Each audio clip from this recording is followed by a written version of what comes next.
पहले लोकसभा चुनाव और उसके बाद हरियाणा में होने वाले विधानसभा चुनाव को लेकर हर पार्टी का हर नेता चुनावी जंग में उतर चुका है। इस चुनावी जंग में जहां नेता एक दूसरे पर वार पलटवार करते थे, वो वार पलटवार का दौर अब जुबानी जंग में बदल चुका है। लेकिन इस पूरी जंग के बीच हर पार्टी व हर नेता के लिए कॉमन मुद्दा किसान है। वो किसान जो आजकल आंदोलन कर रहा है, वो किसान जो बेमौसमी बारिश व ओलावृष्टि से परेशान है। इन्हीं सब मुद्दों को लेकर और किसानों की बर्बादी को लेकर हरियाणा के कृषि मंत्री जेपी दलाल किसानों के इन सब मुद्दों पर परेशान दिखे। लेकिन किसानों के मुद्दे पर परेशान कृषि मंत्री ने कांग्रेस खासकर दीपेंद्र हुड्डा व राहुल गांधी पर अपनी जमकर भड़ास निकाली।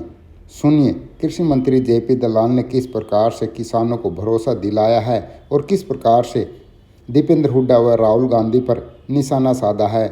कृषि मंत्री जेपी दलाल के इन दावों में कितना दम है, उनको सुनकर आप कमेंट बॉक्स में अपनी राय जरूर दें। आप भी और बीजेपी के अन्य नेता जेजेपी नेता भी कहते हैं मुआवजा मिलेगा, लेकिन कई बार ऐसी कई बातें कही जाती है, फिर महीने नहीं सालों लग जाते हैं, किसान आंदोलन करते हैं, तब जाकर मुआवजा मिलता है। जब से भारतीय जनता पार्टी की सरकार आई है, सबसे ज़्यादा किसान हितैषी फैसले हमने लिए हैं।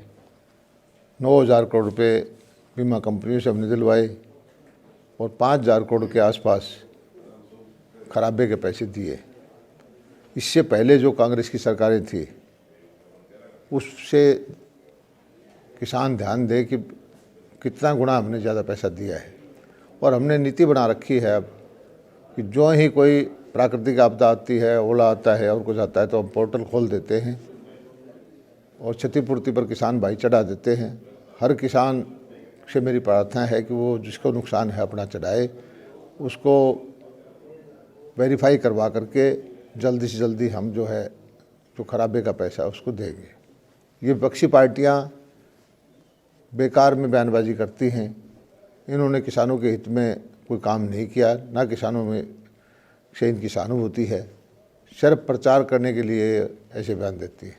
दीपेंद्र हुड्डा सर, वो जो पीड़ित किसान हैं उनके लिए अधिकारियों को फ़ोन करते हैं, धमकाते। क्या मानते गठबंधन सरकार के नाकामी है, क्योंकि जो सरकार को काम करना चाहिए किसानों के लिए वो विपक्ष के नेता कर रहे हैं। विपक्ष के नेता काम कुछ नहीं कर रहे, सिर्फ टेलीविज़न पर या अखबारों में आने की कोशिश कर रहे हैं। मैंने पहले बताया कि उनके वक़्त में जो बीमा का पैसा मिला, उनके वक्त में जो खराबे का पैसा मिला, उनके वक्त में जो भाव मिला, उनके वक्त से जो खरीद हुई, आज की खरीद है, वो आंकड़े अपने आप में बता देते हैं कि उन्होंने किसानों के हित में कोई काम नहीं किया। सर, बात करें राहुल गांधी की, राहुल गांधी रोजगार की गारंटी दे रहे हैं। लगता नहीं कि ये मोदी की गारंटी पर 400 पार के नारे पर भारी पड़े, क्योंकि सबसे बड़ी संख्या देश में युवाओं की और सबसे बड़ी समस्या जो है वो बेरोजगारी की है।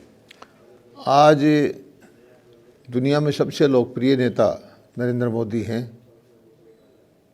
और विपक्ष को अच्छी तरह से पता है कि अगली बार भी वो तीसरी बार प्रधानमंत्री बनेंगे। विपक्ष हताशा में है। वो मोदी जी को रोकने के लिए कभी गठबंधन बनाते हैं, कभी गारंटी देते हैं, कभी सारे देश में विकास की बहार लाने की बात करते हैं। लेकिन जनता जो है उनकी गारंटी पर विश्वास नहीं करते। जनता सिर्फ मोदी की गारंटी पर विश्वास करती है। हरियाणा की बात करें सर, हरियाणा में अब कांग्रेस और आम आदमी पार्टी का गठबंधन हुआ, तो क्या मानते हैं कि चुनावी जंग में ये गठबंधन जेजेपी बीजेपी गठबंधन पर भारी पड़ेगा? मैं समझता हूं कि भारतीय जनता पार्टी की 10 की 10 सीट आएंगी और चाहे सारे मिलकर गठबंधन कर दें, उससे भी कोई फर्क नहीं पड़ने वाला। लोगों ने फैसला कर रखा है कि मोदी जी को प्रधानमंत्री बनाना है और 10 की 10 सीटें जो भारतीय जनता पार्टी को देनी है।